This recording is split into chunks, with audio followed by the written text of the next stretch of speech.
नमस्कार, मैं हूं आनंद। आप देख रहे हैं चेतना टुडे। सबसे पहले एक नजर नगर की सुर्खियों पर। मदरसे में पिटाई से परेशान 9 बच्चे भागे, आरपीएफ ने ट्रेन से उतारा। त्योहार पर माहौल बिगाड़ने वालों को बख्शा नहीं जाएगा, शांति समिति बैठक में डीएम की चेतावनी। और सरकारी अस्पताल में सोनोग्राफी के लिए पुरुषों की फजीहत। गुजरात के भरूच में मदरसे में पढ़ने वाले 9 बालक वहां से भागकर अपने घर बिहार जाते समय देहरादून एक्सप्रेस में पुलिस के हाथ आ गए, जिन्हें रतलाम स्टेशन पर उतारते हुए चाइल्ड हेल्पलाइन के सुपुर्द किया गया। बच्चों के अनुसार वे मदरसे में आए दिन की पिटाई से तंग होकर वहां से भागे थे।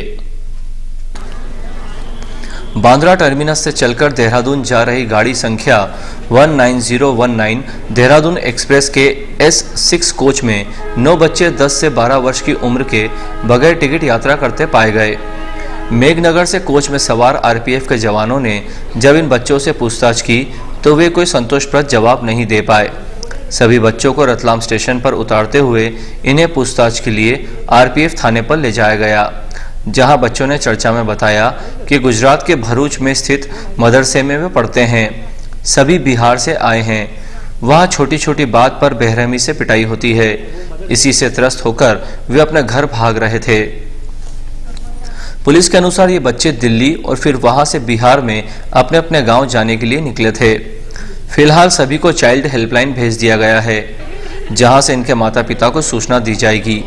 आरपीएफ रतलाम पोस्ट प्रभारी राजेश परमार ने बताया कि मेघनगर पुलिस के सहयोग से सभी 9 बच्चों को रतलाम स्टेशन पर उतारा गया, जहां से प्रारंभिक पूछताछ के बाद सभी बच्चों को चाइल्ड हेल्पलाइन के सुपुर्द कर दिया गया है, जो इनके मदरसे और माता पिता को सूचित करते हुए उनके सुपुर्द करेगी।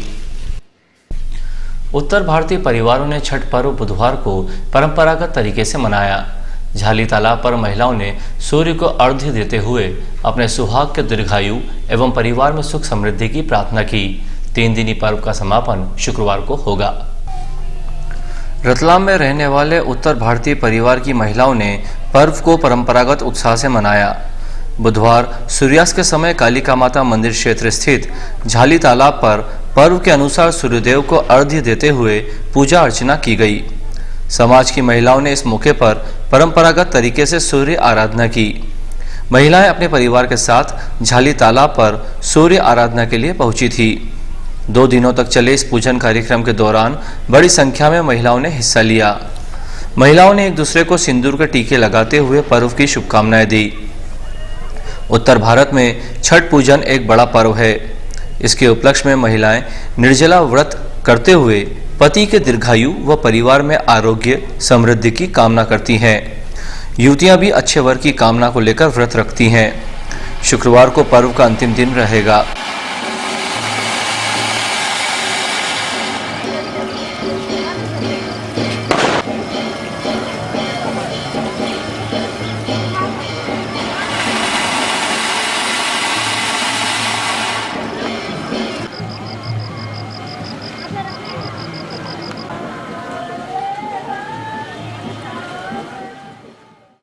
इधर गुरुवार को शास्त्री नगर स्थित श्री साईं मंदिर में अन्नकूट के कार्यक्रम में बाबा को 56 पकवानों का भोग लगाते हुए महाआरती की गई। कार्यक्रम में मंदिर ट्रस्ट सहित श्रद्धालुओं ने हिस्सा लिया।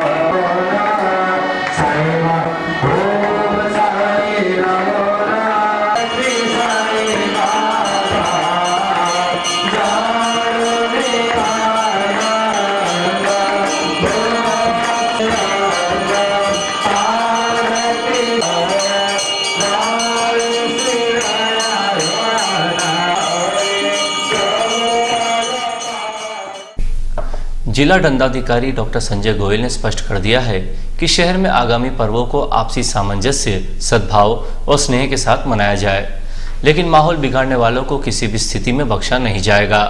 कोई भी इस गलतफहमी में नहीं रहे कि शांति और कानून व्यवस्था बिगाड़ने पर किसी तरह की चर्चा की जाएगी।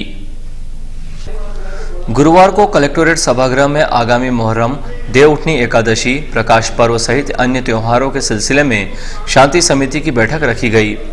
यहां SP doctor Ashish, ADM Kailash Wankhede, ASP doctor Prashant Choubey तथा एसडीएम एसके झा, शहर काजी अहमद अली, श्री गुरु सिंध सभा के अध्यक्ष अवतार सिंह सलूजा, बोहरा समाज के शब्बीर भाई डासन प्रमुख रूप से उपस्थित थे। बैठक में सर्वप्रथम आगामी 3 एवं 4 नवंबर को मुहर्रम के सिलसिले में चर्चा करते हुए आसिफ काजी, सईद कुरैशी, वासिफ काजी सहित समाजजनों ने बताया कि 3 नवंबर कत्ल की रात को ताजियों का जुलूस निकालकर क्षेत्र में भ्रमण करेगा, जबकि 4 नवंबर को प्रमुख कारवां रात्रि 9 बजे से आरंभ होकर सुबह करबला अमृत सागर तालाब पहुंचेगा। इस बार करीब 35 ताजिए एवं 12 अखाड़े शामिल रहेंगे। इसी तरह नाहरपुरा एवं अमृत सागर तालाब तथा हाट की चौकी पर भी संबंधित दिनों में महिलाएं कार्यक्रम में शामिल होने के लिए पहुंचेंगी। कुछ ताजियों की ऊंचाई 16 फीट होने से उनके निकलने वाले क्षेत्र में कुछ समय के लिए सुरक्षा की दृष्टि से विद्युत प्रदाय बंद किया जाएगा। ताजियों के मार्ग में अतिक्रमण हटाने की मांग पर कलेक्टर ने एसडीएम, सीएसपी तथा निगम आयुक्त को संयुक्त रूप से मार्ग अवलोकन हेतु निर्देशित किया। कलेक्टर ने कहा कि धारा 144 के मद्देनजर अनुमति लेकर ही कार्यक्रम किए जाएं। किसी भी तरह की वाहन रैली की अनुमति नहीं दी जाएगी।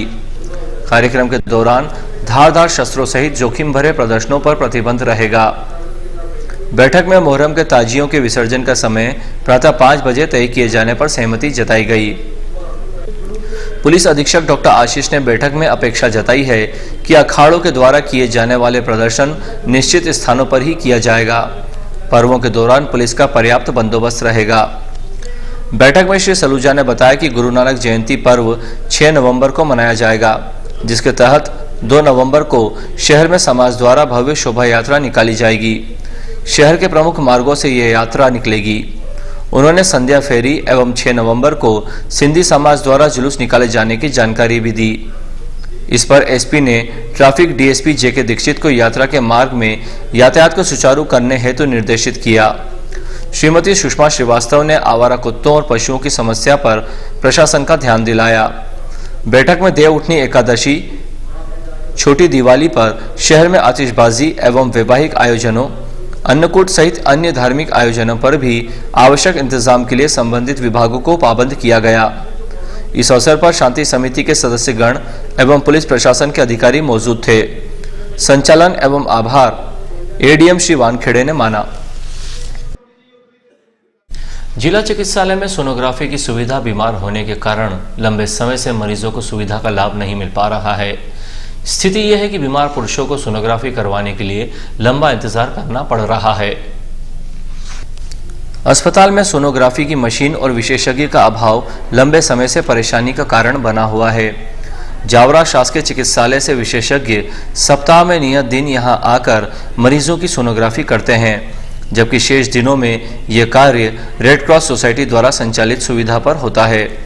शासकीय स्तर पर एकमात्र रेड क्रॉस सोसाइटी के जरिए ये सुविधा उपलब्ध होने के कारण यहाँ प्राय महिलाओं की लंबी कतारें लगी रहती है, जिसके कारण पुरुष रोगियों की सोनोग्राफी नहीं हो पाती है। गुरुवार को ऐसा ही मामला उस समय सामने आया जब अस्पताल में सोनोग्राफी के लिए पहुंचे पुरुषों को निराशा हाथ लगी।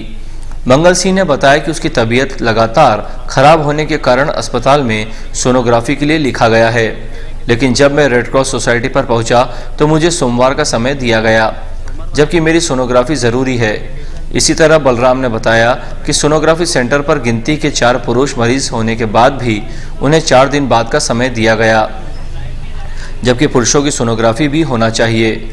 इस संबंध में सोनोग्राफी सेंटर पर सेवाएं दे रहे कर्मचारियों ने किसी भी तरह की चर्चा से इनकार कर दिया, जबकि अस्पताल प्रबंधन ने समस्या निराकरण की बात कही है।